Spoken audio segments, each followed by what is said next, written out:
Well, I think it's time for us to talk about commissioner service. Now, some of you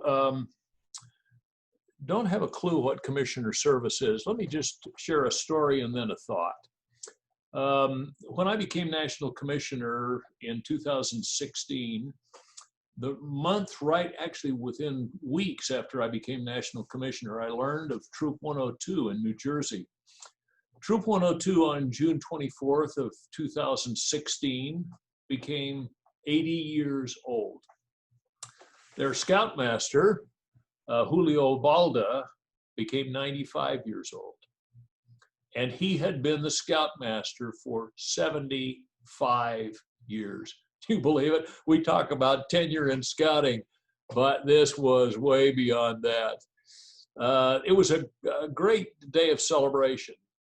But the sad part about that story is that on June 24th, 2016, Troop 102 died. Julio Balda decided 75 years was enough time to be scoutmaster, and there was no one else to take his place. As I thought about that as national commissioner, I thought Troop 102 needed a commissioner.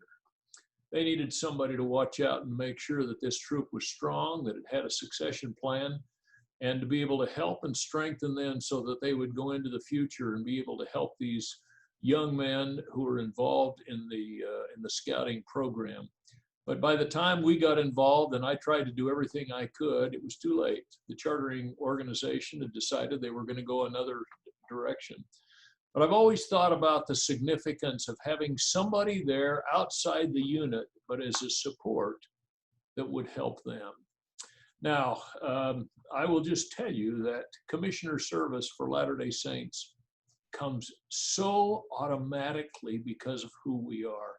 If you think of the mission of the Savior, and you think of his work as the parable of the Good Samaritan, you think of healing the invalid at the pool of Bethesda, you think of his ministering to the Samaritan woman at the well. You think of King Benjamin in his last address, when he talked about when you're in the service of your fellow man, you're only in the service of your God. That was his message. It was a message of helping and lifting and blessing and healing. And if you think about President Gordon B. Hinckley, where he talked about the fact that every convert needs a friend, a calling, and to be nourished by the good word of God. And then Elder Holland was telling us in a meeting, he says, President Hinckley said, when they'd been through a meeting, he stood up at the end of the meeting and he said, we have been through a full 3-hour meeting and not once has reactivation or activation been heard. He says, I will just tell you that if you, brethren, do not get on and continue the work of activation, when I die, I'm going to come back and haunt you. He felt so strongly about strengthening those who were already there. And that's the work of commissioning. If you think of this wonderful book by President Monson, To the Rescue, and his message was rush to the rescue. And this is his biography. That was his life. He had one of the greatest ministering lists of any of the general authorities. I can't count the number of funeral talks that I have that I never ended up giving, because he would show up at the funeral and I'd either give 2 or 3 minutes of it or not at all and make way for him. I can't count the number of times he was met by people that I knew in a hospital, just was there to bless or to lift or to heal or to give a blessing and to minister. And then think about the April 2018 General Conference with President Nelson, where he talked about ministering. And it's been a different word, at least a different meaning to the word. And I am here to tell you that that's exactly what commissioner service is. It is all of these things all at once. It's helping, it's lifting, it's ministering. And the reason that that's important, because if you're a commissioner, I want you to feel the power of ministering to those units to which you serve. If you are a district commissioner, I want you to know that your responsibility is to minister to your unit commissioners and to your roundtable commissioners. If you're a roundtable commissioner, I want you to know that your work as you teach your roundtables is to heal and to lift and to teach and to inspire and uplift those that come to your roundtables. If you're an area commissioner, I want you to know that and to feel that your work is to minister to the district commissioners or the council commissioners. And if you're the national commissioner, my responsibility was to lift and to minister to my 4 area commissioners across, or regional commissioners across the country. But more than that, my responsibility was to minister to my key 3. See, my key 3 was Mike Serbaugh, who was the Chief Scout Executive and was running this huge operation out of Dallas, out of Irving, Texas. And the president or chairman of the board of the Boy Scouts of America at the time was Randall Stevenson, both of them good friends. Randall is the chairman of the board of AT&T, a very busy individual, but who goes in or calls Mike or Randall and says, how are you doing? How's your family? How's Lanice doing? How's Lisa doing? How's your family doing? How's your health? But that was my responsibility as a commissioner. Now, if you're a unit leader, it's a little different. But I want you to understand what a commissioner is, because if you feel alone, there is somebody who is called a unit commissioner who is there to help you and to do everything that we're going to talk about today. And Trevor Bender is going to talk about it, and Amy Tadlock is going to talk about a very special type of commissioner that is critical in what we're doing in these new units as we bring Latter-day Saints from pre-January 1st to after January 1st, 2020, and in this time of transition. And so I want you to know what's there so that you can call. If you don't know who your unit commissioner is, call your district commissioner and say, who's my unit commissioner? I need one, I want one. And just to be there so that you can help. Let's talk about what a unit commissioner is, especially. And I'm going to go here.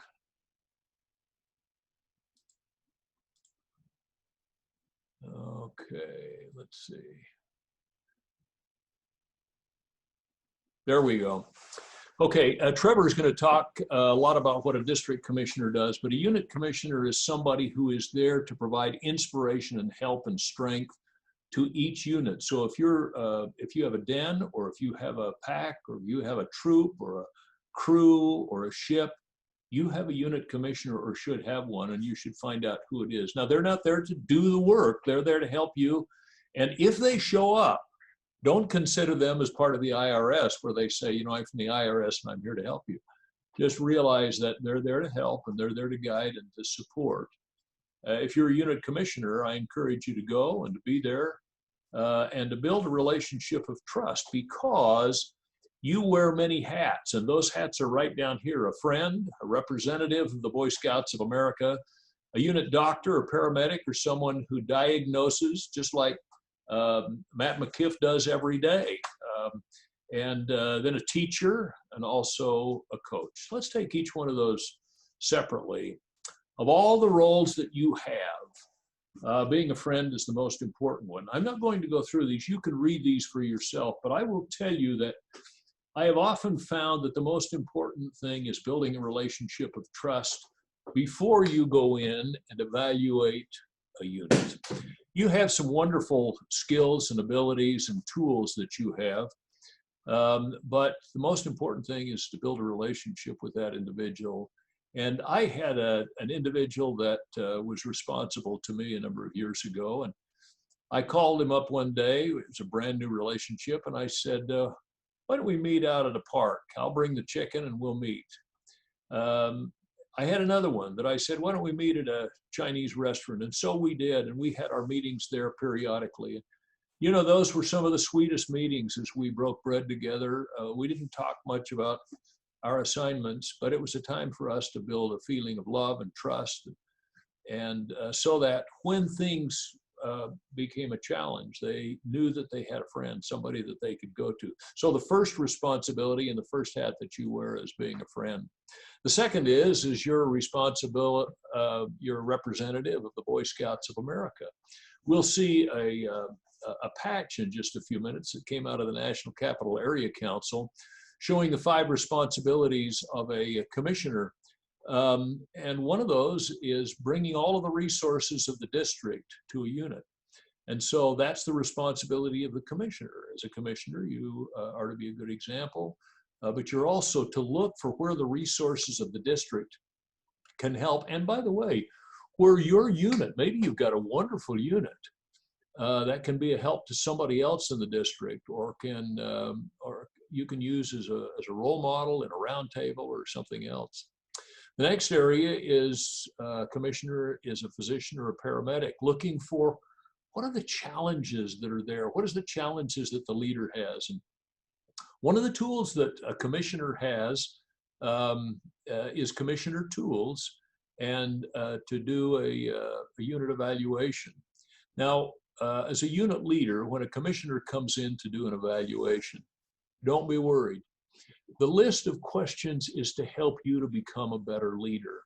And as a commissioner, look, and as you ask questions about how things are going, be helpful. You know, it's interesting, but I've always found when I'm doing an evaluation, whether it's as a commissioner or whatever else, if I have a series of questions or areas of performance, such as the journey to excellence, I want my unit leader to know about that. And so I'm going to share that with him or with her so that they will know what criteria BSA has identified as being a quality unit, and what helps a unit be effective and give an effective experience to those young people. And so if you look at these red flag symptoms, all of a sudden some sirens go off, and not meeting regularly, no leader, no committee, no new members, conflict with the charter organization, all of these things. Think about Troop 102, one leader, no succession plan, 75 years of that. And if there had been somebody to just say, let's talk about it at 50, let's celebrate 50, Julio Balda, and then let's look at what can happen now to continue your legacy for another 50 or 100 years. Let's make sure we have young people coming in. Let's get those fathers and mothers involved as a troop committee, and you don't have to do this alone. The next one is a community or a commissioner as a teacher, and I've always found that even though there are a lot of things to teach, it's the unexpected teaching moment that is the most critical. And so as a commissioner, I would watch for the unexpected teaching moment. And as a unit leader, I would encourage you to look for opportunities just to ask a question here or there. And by the way, as a scoutmaster or a cub master, sometimes working with our youth, those are the best teaching moments, the unexpected moments that we have that we hadn't planned on, but we're just there.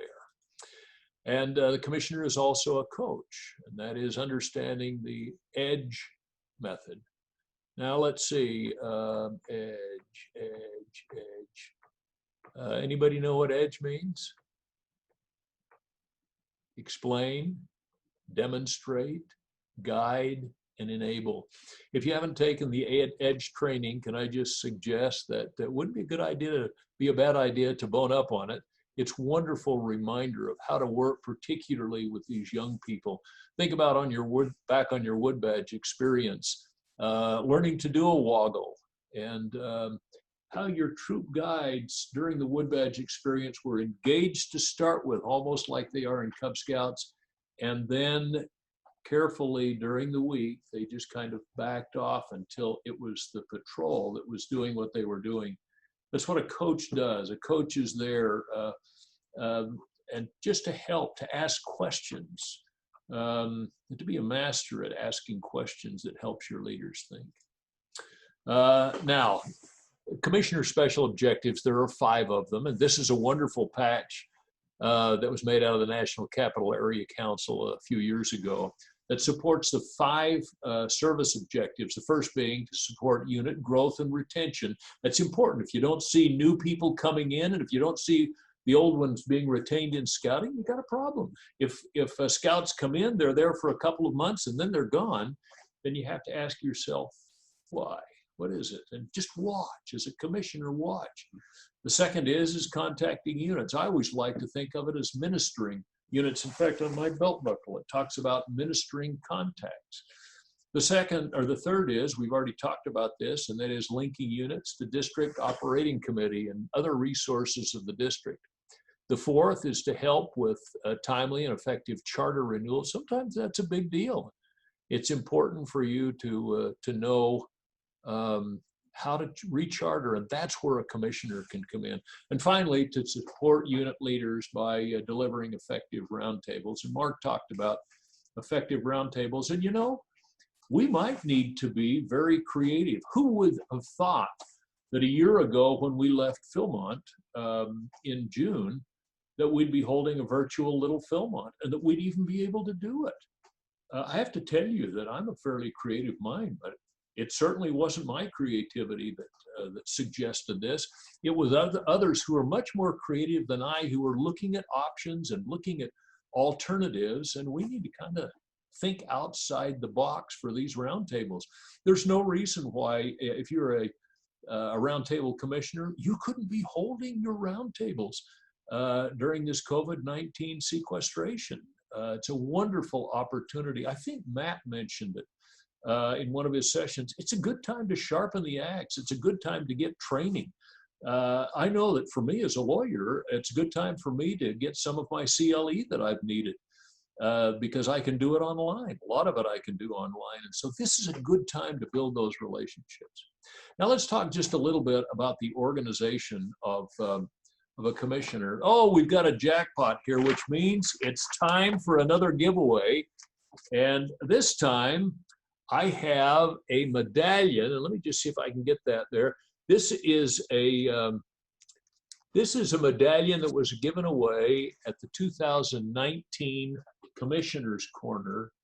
Now I have to tell you that you not only get the medallion, but you also get a brochure so that on your own time you can earn the medallion and then you can wear it whatever you want. But I have 3 parts of this question. Number 1, and you have to do all 3 of them in the same answer. Number 1, who was the first BSA National Commissioner who served the longest period of time? There were 3 that started.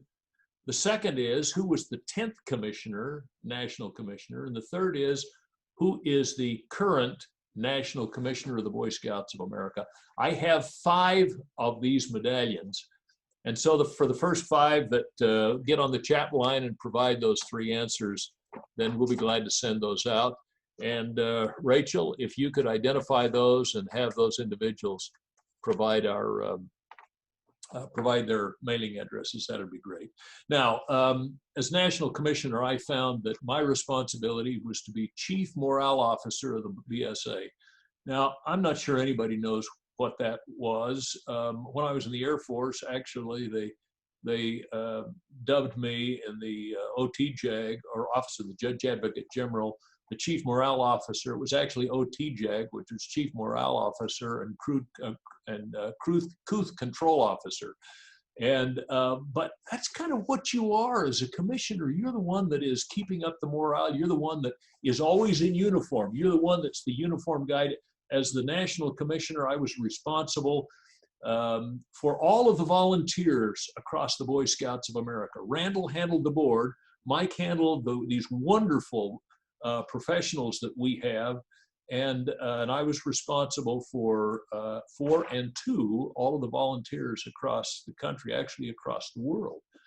And it's a wonderful opportunity, but no matter where you are and what level of commissioner, you're the Chief Morale Officer and must always, sometimes even if you've had a bad day, you've got to take a breath and then walk in that room and be positive and be uplifting. Under the National Commissioner, I've actually slipped one. I can see that I've missed one. There are 4 regional commissioners: the Western region, the Central region, the Southern region, and the Northeast region. And then in each of those, they have area commissioners. And then each council has a council commissioner that is part of the Key 3. And I will tell you that that Key 3 role is absolutely critical in the Boy Scouts of America. It's from the very top of the organization right down to the district, and there's a Key 3 in every unit as you have an organization right to the very where scouting really happens on a local level. And it's important that we do that. I have come to believe that one of the great blessings of scouting for volunteers is to work with professionals who know what they're doing, so competent and so dedicated. And one of the great blessings as a scouting professional is to work with dedicated volunteers who give their all, who give up their vacations and their time. Both of these, actually, I've been surprised at how many of our professionals are also volunteers in scouting. You've heard it from Amy and Mark as well. Both of them volunteer their time in addition to working as full-time professional scouters. So it's a wonderful relationship. Now, we're getting down to the part where the rubber meets the road. And so, Trevor, why don't you take us into what happens with a district commissioner? And then after that, we'll hear from Amy Tadlock in a wonderful area that has just come in the last few years. So, Trevor? Sounds great, Charles. And I'd like to keep your slides on there. If you could advance to the next one, I'll cover the next 2 slides, and Amy has the last one. That'd be great. So let me just share a story. I've served as a Scoutmaster in 3 different cities: Woodbridge, Virginia, Oceanside, California, and up in the Chief Seattle Council as well. In none of those locations did I, as a Scoutmaster, know what a unit commissioner was until my very last experience here in Oceanside, where my last year as a Scoutmaster, my young men's president, my stake young men's president, came to a court of honor, and he introduced himself as the unit commissioner. And I thought, whoa, I thought you were the stake young men's president. Well, I'm that too. And if you might remember the old green handbook of instructions that we had for scouting from the church, it very clearly defined who unit commissioners were. It was the stake young men's presidency, and the primary presidency was also invited to serve in that role as well. And so the interesting thing was, a year later, I was called to be the stake young men's president. I ended up being a unit commissioner. And 6 months later, I was a district commissioner of a brand new district in Creek. That was real exciting for me. Didn't know much about it. Quite frankly, ended up being what we do in the church now, is ministering. But as a district commissioner, my job was to lead the commissioner staff. In my particular district, we had anywhere from 10 to 12 unit commissioners that were serving. We would meet monthly on the first Thursday of the month for about an hour and a half, and we would discuss each of the units that were in there. My district had 54 units, and each of the commissioners was assigned usually 3 or 4, but in some cases for Latter-day Saints that might be more, because you might be a commissioner for the varsity venture and scouting program back in the day. We get these reports. They would also enter them into commissioner tools. This is a lot like what we do in ministering, where we report our visits to our elders quorum or Relief Society presidencies. And this tools is a fantastic way to document the progression of the unit, how it's doing over time. Is it dealing with transition issues? There's ways to identify help that help is needed in that unit through commissioner tools, which allows leadership at the district and the council to engage and provide that support. Now, the district commissioner also serves as a liaison to the committee at the district level as well. And so if a unit commissioner brings up an issue with a unit, then the district commissioner should help bring that to the committee, and then the committee has the talent that's needed to help address that, whether that be in recruiting or training or fundraising, whatever that particular unit might need. The district commissioner is selected by a nominating committee and is approved by the scout executive and council commissioner. I remember when I was invited to serve, 2 of them came to my house. We sat in the living room for half an hour visiting. They extended the invite, just like Mark and Charles had mentioned in the prior course. They told me what the time commitments would be, the training that would be required. And of course, I gave the standard answer: I need to talk to my wife. You know, that's the way it goes. And so we talked and we said yes, and then my life has been changed ever since. It's one of my favorite jobs. In addition to being Scoutmaster, district commissioner was one of my favorites, because of the fact that you interacted with a group and you were all working together, and there was a social element to it, and you became close friends solving problems. Supporting the district commissioner is the assistant district commissioner, and their job is to ensure that the units receive competent commissioner service. So in some cases, they might divide them up by types of units. And the day when I was there, we had half the units were Latter-day Saint units, the other half were community units, and we divided up that way with ADC over each one. There might be other ways, geographic ways of dividing up the units, and ADCs would support those. They would supervise the unit commissioners, they'd provide them training, they'd give them resources to be successful. The ADCs are appointed by the district commissioner. Okay, let's move on to the next slide. You do that for us, Charles. Yep, I got it. I'm sorry. You're fading Perfect. in and out a little bit, Trevor. Oh, I'll try to get a little bit closer. Thank you. Okay. So as we've mentioned already today, the unit commissioner does a variety of roles. And well, one of the key ones is to be a friend, a coach, and a counselor. In all these ways, they help them solve their problems. They are an observer. They'll identify issues that need to be taken care of, but they're not necessarily a grader. They don't want to put the unit leadership on report, so to speak. You don't want to go to a meeting with a pencil and a clipboard in hand and critique them. That's the wrong way to do that. Instead, enter your reports later on privately and have it to be more of a dialogue and a conversation. You need to be a good communicator, resource provider. You work with a charter organization and provides aid to them. You also operate quietly in the background and so forth, and helping the unit out. And let's go to one more slide, Charles. I think I have one more.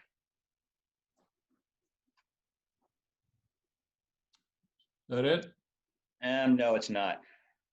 Nope, it's not that one either. That one's Amy's.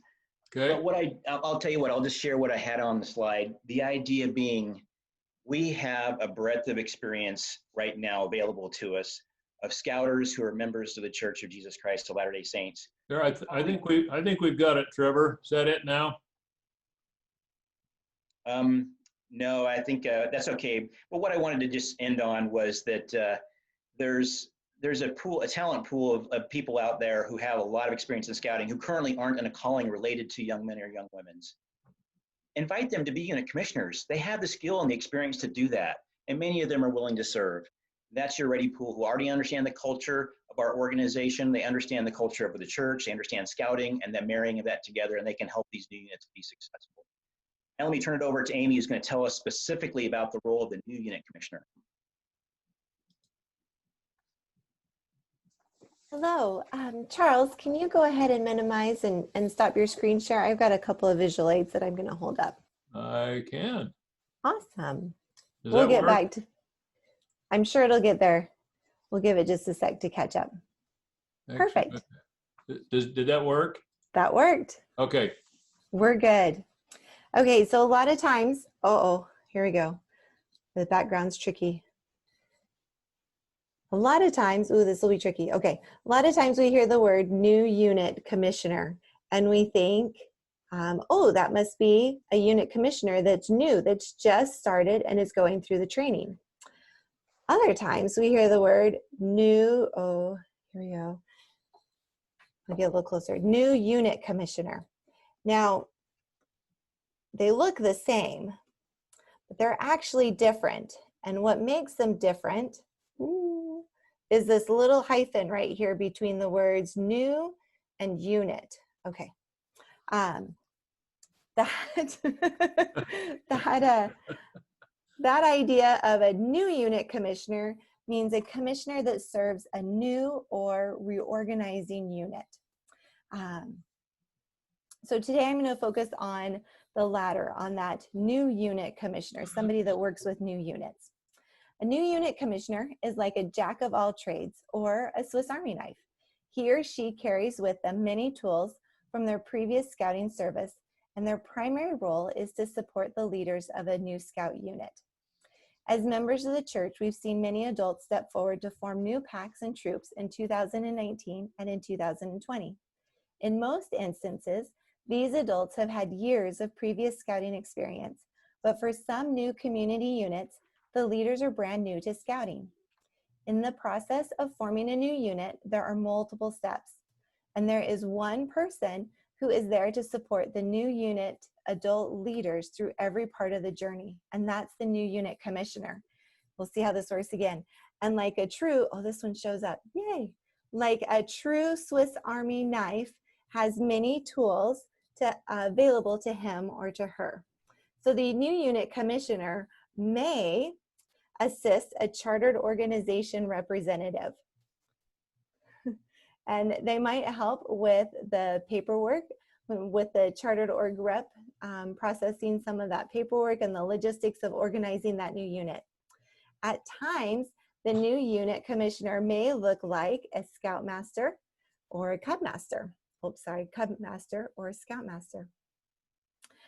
They might run meetings early on until the new unit leaders get their feet under them and understand what their role and responsibility is in the new unit.